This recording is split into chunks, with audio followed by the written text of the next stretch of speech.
স্বাগত বিডিনিউজ24.com এর সাথে আছে আমি মোস্তফা কামাল। শুরুতেই থাকছে ব্রেকিং নিউজ। লালন সম্রাজ্ঞী ফরিদা পারভীন আর নেই, শুনলেন ব্রেকিং নিউজ। এবার বিস্তারিত। বাংলাদেশের লালন সম্রাজ্ঞী খ্যাত সঙ্গীতশিল্পী ফরিদা পারভীন রাত 10টা 15 মিনিটে রাজধানীর ইউনিভার্সাল মেডিকেল কলেজ হাসপাতালে আইসিইউ বিভাগে চিকিৎসাধীন অবস্থায় মৃত্যুবরণ করেন।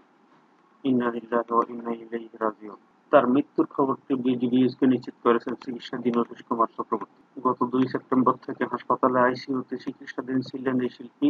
বুধবার শারীরিক অবস্থার অবনতি হওয়ায় লাইফ সাপোর্টে নেওয়া হয়। ৭১ বছর বয়সী ফরিদা পারভীনের অসুস্থতার বেশ কিছুদিনের কিডনিজনিত সমস্যা, ডায়াবেটিস সহ নানা শারীরিক জটিলতায় নিরন্তর ভুগছিলেন।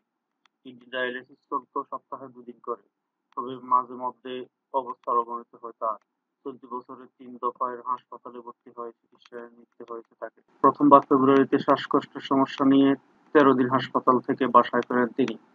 এরপর ৫ জুলাই তাকে হাসপাতালের আইসিইউতে নেওয়া হয়। টানা ২ সপ্তাহ তখন হাসপাতালে ছিলেন। বেঁধে দেওয়া নিয়মের বেড়াজালেই দিন কাটছিল তার। এর মধ্যেই গত ২৪ সেপ্টেম্বর ডায়ালাইসিস করতে গিয়ে গুরুতর অসুস্থ হলে ফের হাসপাতালে ভর্তি হতে হয়েছে এই শিল্পীকে। এবারের অবস্থান যে আগের তুলনায় জটিল, তা দিন দিনই জানিয়েছিলেন চিকিৎসক অতীশ কুমার চক্রবর্তী। এর মধ্যে ফরিদা পারভীনের উন্নত চিকিৎসার জন্য তার পরিবারের পক্ষ থেকে সরকারের দৃষ্টি আকর্ষণ করা হয়েছে। তার বড় ছেলে ইমাম নিমেরি বলেছিলেন, পরিবারের পক্ষ থেকে তার মায়ের চিকিৎসার সব খরচ বহন করা সম্ভব হচ্ছে না। নজরুল সঙ্গীত ও দেশাত্মবোধক গান দিয়ে সঙ্গীত জীবন শুরু করলেও পরে তিনি বেড়ে যান লালনের গানে। এরপর জীবনভর লালন গীতি চর্চাতে ডুবে থাকতেন এই সঙ্গীতাঙ্গনে। বিশেষ অবদানের জন্য ১৯৮৭ সালে ২১শে পদক পান করতে পারবে। ২০১৮ সালে জাপান সরকারের ফুকুওকা এশিয়ান কালচার পুরস্কার পান তিনি।